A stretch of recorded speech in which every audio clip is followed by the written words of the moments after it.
The cafe smelled of cinnamon and fresh espresso, the low hum of conversation a comforting backdrop to our usual Sunday brunch. Laura stirred her latte absent-mindedly, her fingers trembling around the spoon. Something was wrong.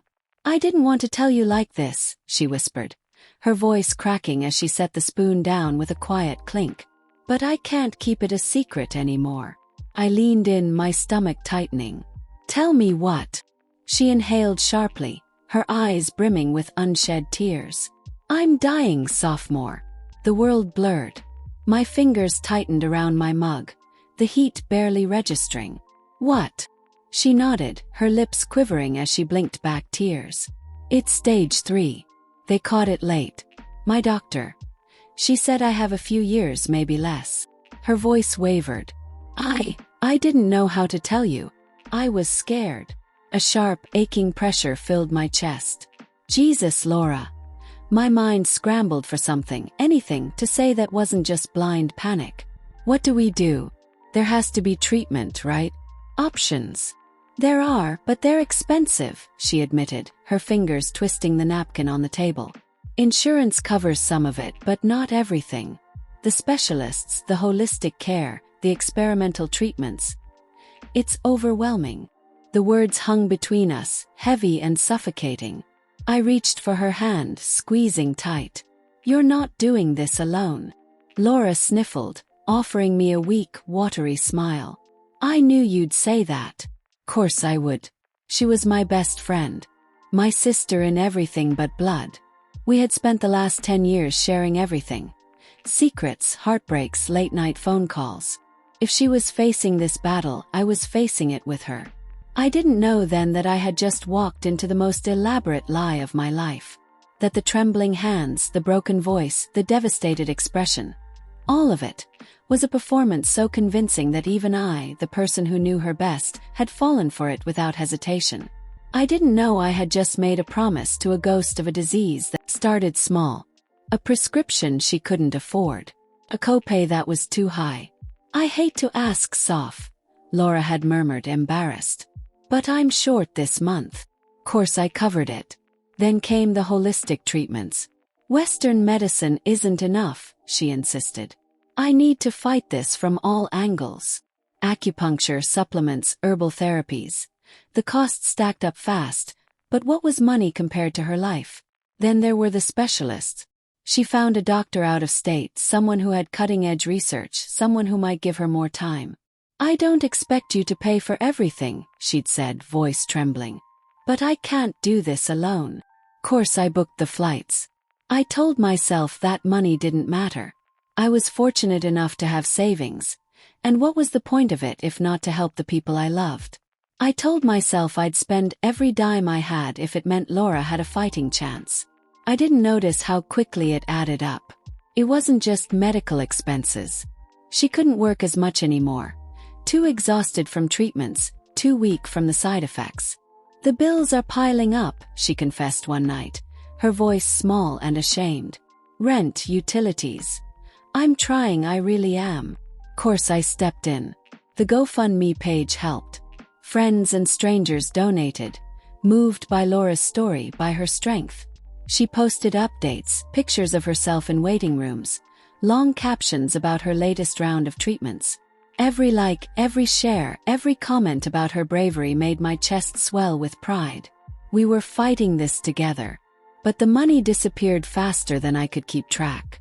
"It's just so expensive," she sighed, massaging her temples. "Every time I think I'm ahead, something else comes up."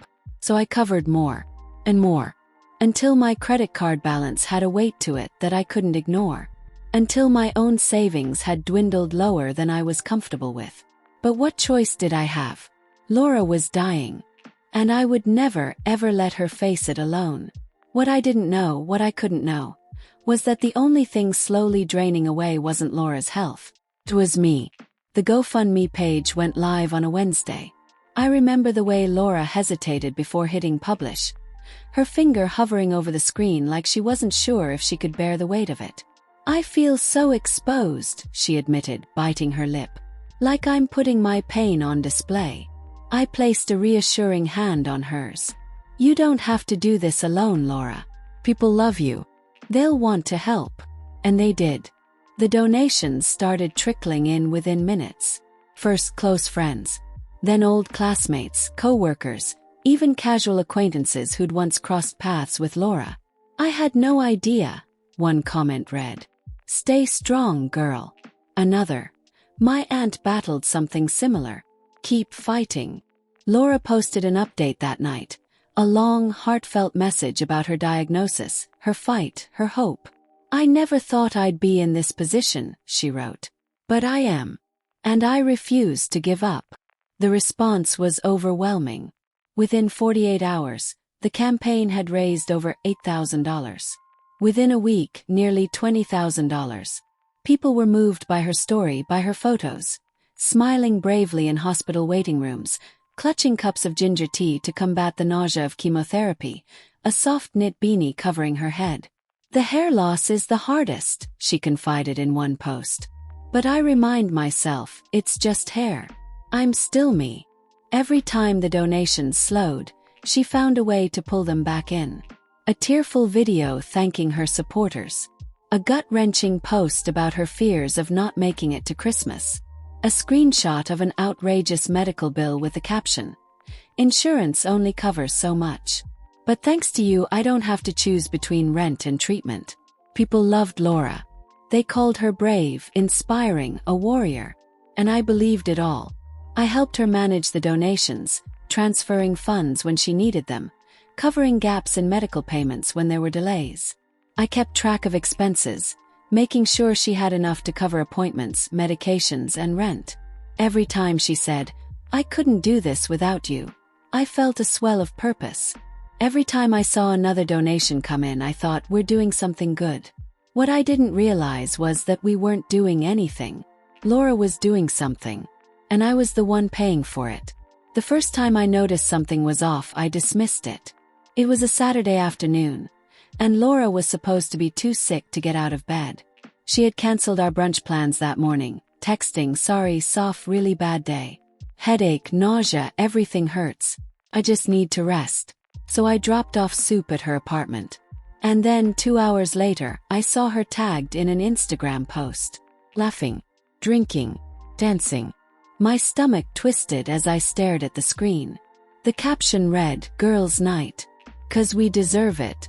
I tried to reason with myself. Maybe she was having a good moment. Maybe she had pushed through the pain. Maybe she just needed to feel normal for a few hours. But the doubts had been planted. Once I noticed them, I couldn't stop. Some days, Laura was too weak to leave the couch, barely able to lift a spoonful of soup. Other days, she was out shopping, taking spontaneous weekend trips, glowing in every photo. The contrast was stark. Too stark.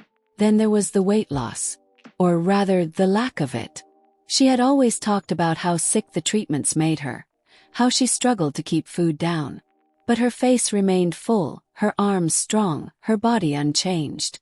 And then came the first real red flag. A mutual friend, Rachel, pulled me aside one night after a small gathering. "Has Laura ever actually shown you her medical records?" she asked cautiously. I blinked. "What?" Rachel hesitated. "It's just. I asked her about her treatments the other day, and she got weirdly defensive. Like angry. She kept changing the subject. And when I asked which hospital she was going to, she couldn't even name the doctor. I felt my stomach drop. Of course, I had never seen any records. I had never gone to appointments with her. Every time I offered, she declined. "I don't want you to see me like that," she always said, eyes full of pain. "It's bad enough that I have to go through it. I don't want you to have to see it too." I had respected her boundaries. But now, standing there, Rachel's words echoing in my head, I realized something chilling. I had never actually witnessed Laura receiving treatment. I had never seen her take a single dose of medication. And suddenly, I couldn't ignore the nagging voice in the back of my head anymore. Something wasn't right. And I was going to find out what. I hadn't been snooping. I was in Laura's apartment dropping off groceries. Her usual request when she was too weak to go shopping. She had been napping on the couch, wrapped in a blanket, her face turned away. I moved quietly, setting the bags on the kitchen counter, trying not to wake her. That's when I saw it. A prescription bottle, half hidden under a pile of unopened mail. Something about it made me pause. Maybe it was the way it had been carelessly shoved aside. Maybe it was the fact that Laura had always been meticulous about her medication, treating every pill like it was a lifeline. Or maybe it was the name of the doctor printed on the label, one I had never heard her mention before. Dr. Michael T. Reeves. My fingers hovered over the bottle. It was almost too easy to pick it up, too easy to turn it over in my hands. The label was crisp, clean, not worn down from frequent handling. The medication itself was something I didn't recognize. My stomach twisted. A quick Google search would ease my nerves. I could type in the name, find out where Dr. Reeves practiced, and confirm that this was just another specialist Laura had forgotten to mention. Pulled out my phone. No results. I tried again. No practicing doctor by that name in the state. I searched for the medication. It wasn't chemotherapy. It wasn't even pain management. It was a common anti-anxiety prescription. My heart pounded. I glanced over at Laura, still curled up on the couch, breathing evenly. She looked so small, so fragile, so convincingly sick. But my gut screamed at me. Something was wrong. And for the first time, I wasn't sure if I was helping a sick friend or funding the performance of a lifetime. I told myself I just needed confirmation. That's why, 2 days later, I sat at my laptop, staring at a list of oncology specialists in the area, my fingers hovering over my phone. I had always respected Laura's privacy, but that prescription bottle had cracked something in me. I dialed the number she had given me months ago, the office of Dr. Angela Reynolds, the top-tier oncologist overseeing her case. A receptionist answered on the second ring. Dr. Reynolds' office, how can I assist you? I swallowed hard. Hi, I'm calling on behalf of my friend Laura Simmons. I just had a few questions about her treatment plan. The line was quiet for a moment. I'm sorry, ma'am, but we don't have any patient by that name in our system. Blink. That can't be right. She's been seeing Dr. Reynolds for almost 2 years. Another pause. I've worked here for 5 years, ma'am. I know all of Dr. Reynolds' patients. There's no Laura Simmons. A cold wave of nausea rolled through me. Are you sure? My voice cracked. The receptionist hesitated, then lowered her voice. I'm positive. You said she was being treated for cancer. Yes. We're a dermatology clinic. I barely muttered a thank you before ending the call. My hands were shaking. My best friend had lied to me. My best friend, the person I had emptied my savings for, the person I had sacrificed for, the person I had held while she cried over a disease that never existed, had lied to me. I had given her everything, and she had fed me a performance so perfect I had never once doubted it. I needed to confront her. I needed to hear her say it. That evening, I went to Laura's apartment, my mind still reeling from what I had uncovered. She greeted me with her usual exhausted smile, draped in blankets, looking as fragile as ever.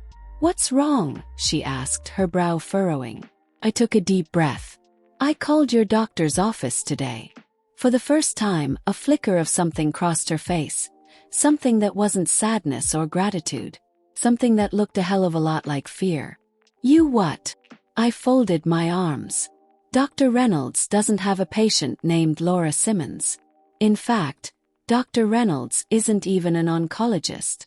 She's a dermatologist. Silence. Then Laura let out a soft, disbelieving laugh. Sophie, why would you do that? She said it so smoothly, so calmly, like I was the one being unreasonable. You don't trust me? She asked, shaking her head. You're my best friend, and you what? Just assume I'm lying. That's so hurtful. She looked wounded. She made me feel like the villain. I had seen her lie with my own eyes, heard it with my own ears. And still, a small, desperate part of me wanted to believe her. That's how deep her manipulation ran. Then explain it, I said, voice sharp. If you're telling the truth, tell me why your doctor's office says you don't exist. Laura sighed dramatically, rubbing her temples. I told you, Soph, I see multiple doctors. Maybe they mixed up my records. Or maybe you just didn't ask the right way. I had asked the right way. I had heard the truth. And suddenly I realized the worst part of all of this. Laura wasn't scared because she was caught. She was confident that she could talk her way out of it. She thought I was still under her spell. She thought I was still stupid enough to believe her. But I wasn't. Not anymore. And I wasn't going to stop until I had proof. I told myself I was being paranoid. That Laura had an explanation. That maybe, just maybe, there was some convoluted but legitimate reason for the lies. But the doubt was a parasite, burrowing deep, refusing to be ignored. So, I did something I had never done before. I started watching. Laura had given me access to her GoFundMe donations months ago, trusting me to help manage medical expenses. I never questioned where the money went. I assumed it all went towards specialists, treatments, rent. But now I logged into the account with a growing sense of dread. The first red flag smacked me in the face immediately. A $2,500 charge at a luxury boutique. I frowned. It was dated just last month. Laura had been too sick to leave her apartment for weeks. So why was there a receipt for designer handbags? Another charge. A first-class plane ticket to Miami. A transaction at an exclusive resort. More purchases followed. High-end skincare, jewelry, an expensive restaurant bill in a city she claimed she'd never visited. Not a single medical expense. Not one copay. Not one hospital bill. It was all shopping, luxury, vacations. My hands clenched into fists. She had lied. While I worried about her dying, while I sacrificed my own savings, while I stood by her, she had been living it up with other people's money. I stared at my screen, breathing hard. I needed more. I checked her Venmo history. More transactions. Rent payments, utility bills, spa treatments, cocktail bars. She had never been sick. She had never needed me. I clicked open my texts with her, scrolling through months of desperate pleas. I can't afford my treatments this week. Can you help? Rent is late. Anything you can spare, Soph? My card declined at the pharmacy. Please, I hate asking. I had covered all of it. And every single dime had gone toward her lavish lifestyle. I slammed my laptop shut, my stomach churning with nausea. She didn't just lie. She had stolen. And she had done it with a smile. I needed to hear it from her own mouth. The truth. The manipulation. The complete and utter betrayal. So I waited. Laura had become cocky, careless. She thought she had me wrapped around her finger, that I would never question her, that I was too stupid to see through the act. She had no idea. That night I was at her apartment. She was in the bathroom, taking one of her meds that I now knew were nothing more than anxiety pills. Not chemotherapy, not anything remotely life-saving. Then her phone rang. I recognized the name on the screen, Kara. A mutual acquaintance. Someone Laura had always spoken about with a knowing smirk. I wasn't going to answer. But then Laura did on speakerphone. I stood frozen in the hallway as Kara's voice came through, laughing. So, how's the scam going? My breath caught. Laura giggled. Actually giggled. Oh my God, you wouldn't believe how easy this is, she said. I could hear the rustling of her sheets as she stretched. People eat this crap up. The pity. The whole warrior thing. I could probably ask for a new car at this point, and they'd donate. Kara laughed. And Sophie. Still playing nurse. I clenched my fists. Of course, Laura snorted. She's a freaking goldmine. Like, I swear I could cry once and she'd Venmo me rent money in 2 minutes. Almost feel bad sometimes. Almost. I hit record on my phone, my hands trembling as I captured every disgusting word. I mean, let's be real, Laura continued, her voice casual. They want to believe it. Nobody actually checks anything.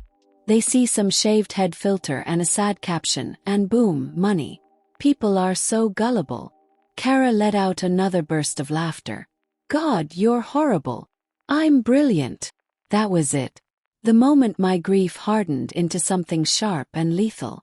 I stepped into the doorway. Laura saw me. The blood drained from her face. Smiled. "Don't stop on my account," I said, holding up my phone. I got every word. Her phone clattered to the floor. And for the first time in our friendship, I saw real fear in her eyes. She knew. She knew her little game was over. And she had no idea what was coming next. I didn't sleep that night. Instead, I sat at my kitchen table, surrounded by months of bank statements, text messages, and screenshots. I had everything I needed. The receipts. The GoFundMe withdrawals that had nothing to do with treatment. $200 at a luxury boutique, $500 on a spa day, $700 at a wine bar. The messages. The endless pleas for money. The guilt-ridden texts where she played the fragile, dying friend. The medical documents. Or rather, the lack of them. I had called every hospital in the area. Laura had never been admitted. Never received chemotherapy. Never even had an oncology appointment. And most damning of all, the recording. I played it back over and over, letting every syllable etch itself into my brain. "Oh my God, you wouldn't believe how easy this is. People eat this crap up. I could probably ask for a new car at this point, and they'd donate." She had laughed while stealing from people who loved her. While I had stayed awake at night worrying about her. While people emptied their savings accounts to help her, she had been laughing. Clenched my jaw. She was about to learn what it felt like to lose everything. I started with GoFundMe. I sent them a detailed report, screenshots of her admissions, proof that she had never received treatment, evidence of fraud. I flagged the campaign as a scam and requested an investigation. Then I contacted the police. Fraud wasn't just unethical, it was criminal. Especially when it involved thousands of dollars. I compiled everything into a report, carefully outlining every instance of deception. Then I reached out to the donors. I sent a carefully worded message to those who had given the most. "I need to share something important with you about Laura's fundraiser. Please listen to this recording." I attached the file. One by one, responses started pouring in. "Are you freaking kidding me? Tell me how to get my money back. We need to go public with this." The fire was spreading. But I wasn't done yet. I needed one final nail in her coffin. And I knew exactly how to get it. Laura was still rattled from the confrontation. She had called me twice, texted me 5 times. "Sophie, please. Let's talk." I ignored her. Instead, I sent her a different kind of message. Temptation. A test she wouldn't be able to resist. "I need to talk to you. It's important." She replied in seconds. "Laura. Sophie, I'm so sorry. I was drunk. I didn't mean anything I said. Please don't turn your back on me." I'm not. Actually, I want to make things right." Laura, what do you mean?" I came into some money. Lot, actually. My aunt passed away and left me a big inheritance. I want to do something good with it." I waited, my heart pounding. "Laura. How much are we talking?" Blaine. "Sinker. Enough for something big. I was thinking, maybe I can help you with your bucket list. A dream trip." Laura's response was instant. "Laura. Oh my God, Sophie, I don't even know what to say. That would mean everything to me." I smiled coldly. Of course it would. A truly sick person, someone actually dying, would hesitate. They would consider their health, their condition, their doctor's advice. "Laura." She agreed in seconds. And that was all I needed. I suggested Europe. She agreed. I suggested a remote island getaway. She agreed. Then I pushed further. "You think you'll be okay for the flight? Can book us first class. I just want to make sure you're feeling strong enough." Her response sealed her fate. "Laura. Oh, I feel amazing lately. My energy has been so much better. I really think this will be so healing for me." I stared at the message. She wasn't even trying to keep up the act anymore. She had forgotten she was supposed to be dying. The next morning I sent everything. The messages, the GoFundMe report, the fraud evidence, to the police, to journalists, and to every major donor she had scammed. Laura had no idea what was coming. And I was going to watch her world burn. Started with an email. I sent everything to a journalist I trusted, a hard-hitting investigative reporter named Megan Lee, who had built her career exposing scams, fraud, and corporate corruption. The screenshots, the bank statements, the GoFundMe transactions, the recording of Laura laughing about the scam. I kept the email brief. This woman faked terminal cancer for years, stole thousands, and manipulated an entire community. I have the proof. Are you interested? Megan responded in less than an hour. This is huge. Let's talk. We met the next morning and I handed her everything. Megan barely spoke as she scanned through my files, her expression darkening with each new piece of evidence. Finally, she leaned back, shaking her head. This is disgusting. He nodded. And I want people to know. By that afternoon, the article was live. Local woman exposed for faking terminal illness, stealing thousands from donors. Spread like wildfire. People who had donated to Laura's GoFundMe were furious. I gave this woman $500 for her treatments.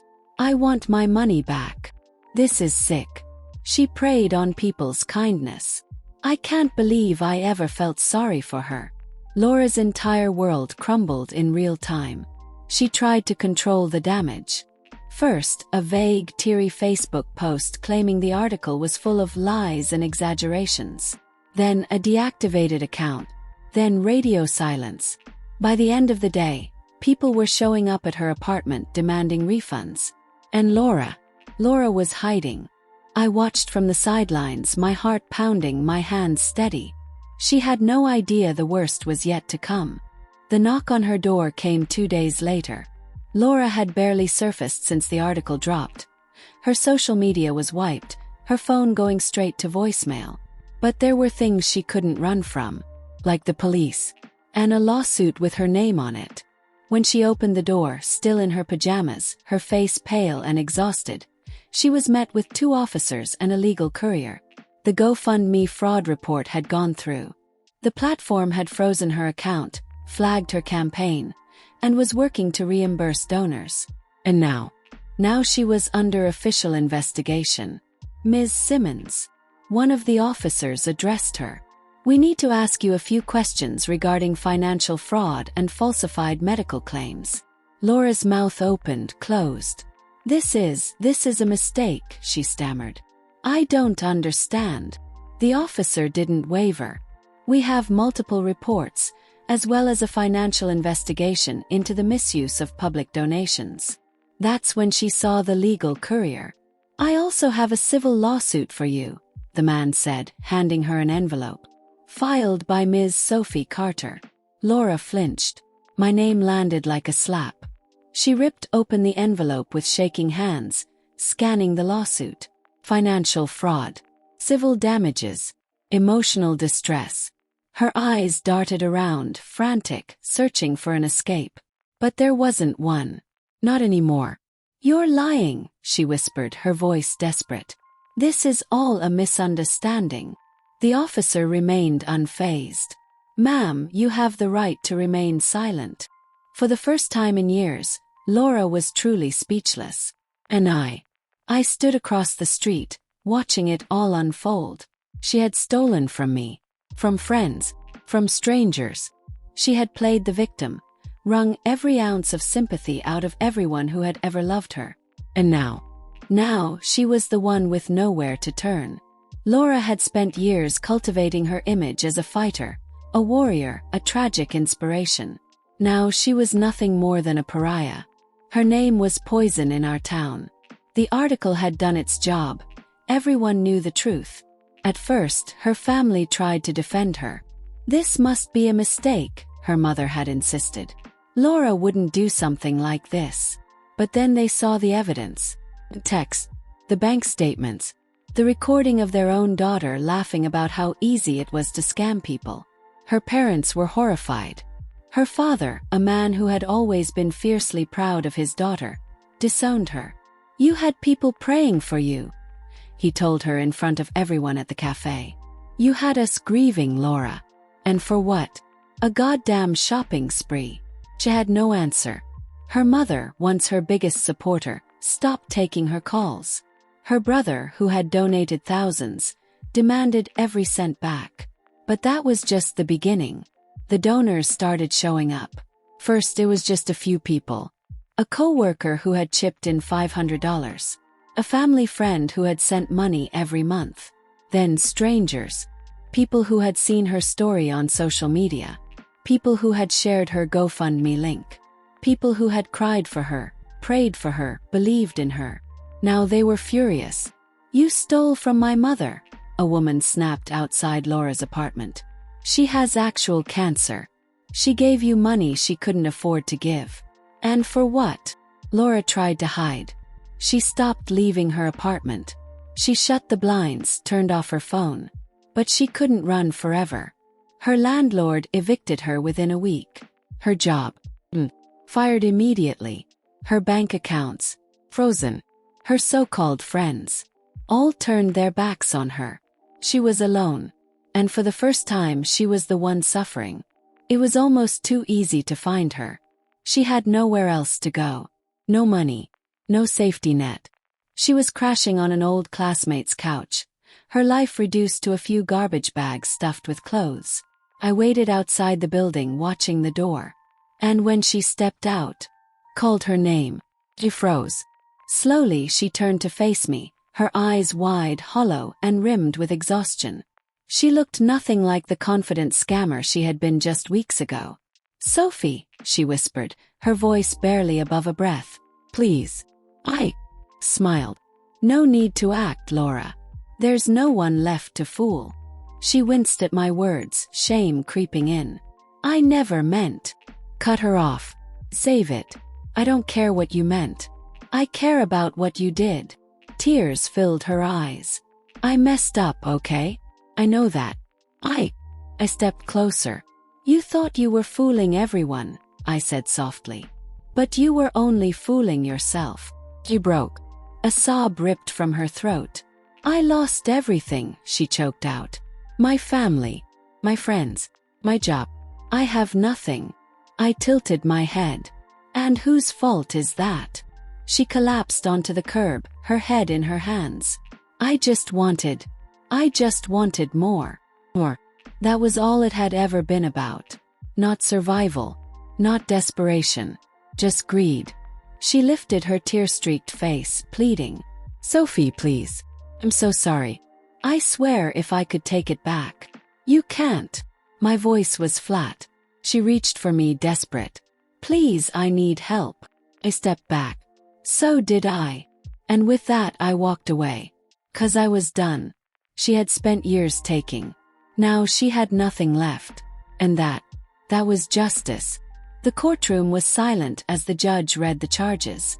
Fraud, wire theft, obtaining money under false pretenses. Laura sat hunched at the defendant's table, wearing the same exhausted, hollow expression I had seen the last time we spoke. Her once meticulously styled hair was dull. Her expensive wardrobe replaced with a cheap, ill-fitting suit. Gone was the confident woman who had manipulated me for years, who had laughed about how easy it was to take advantage of people's kindness. Now, she looked exactly like what she had always feared becoming. Powerless. The prosecution laid everything out in brutal detail.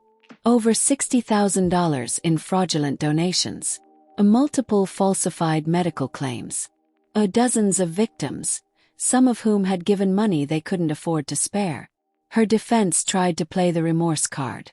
She wasn't thinking clearly, her lawyer argued.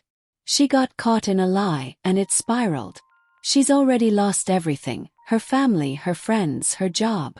There's no need to destroy her life further. I stared at Laura from across the room, waiting for her to look at me, waiting for any real remorse. But she never met my gaze. Because she wasn't sorry. She was sorry she got caught. The judge took no pity on her. Given the extent of the fraud and the impact on multiple victims, the court finds the defendant guilty on all counts. A gasp echoed from someone in the gallery. Laura sagged forward, shaking as the sentence was read. 2 years in prison. The court adjourned. She was led away in handcuffs. And I walked out of that courtroom free. 1 year later. I stood outside a small but well-funded cancer research center, staring up at the sign. Inside, patients were getting real treatment, real support, real care. And now they had something more. I handed the director a check. $10,000. Money I had fought for. Money I had taken back from a liar and given to people who actually needed it. She smiled at me, warm and grateful. This is going to help a lot of people. That's all I had wanted from the start. To help. To make a difference. To do something real. That night I sat on my couch, staring at my phone. The contact was still there. Laura. For years I had answered every message, every plea, every manipulation. For years I had carried the weight of her lies, believing I was helping someone who needed me. And now she had nothing to do with me. I hovered over her name for a moment. Then, in one final act of closure, I tapped delete. For good. I leaned back, exhaling slowly. This chapter of my life. Over. And for the first time in years. Felt light, free, and finally at peace. Want to hear more of this? Then click on the video on the right-hand side, which is even crazier. That never existed.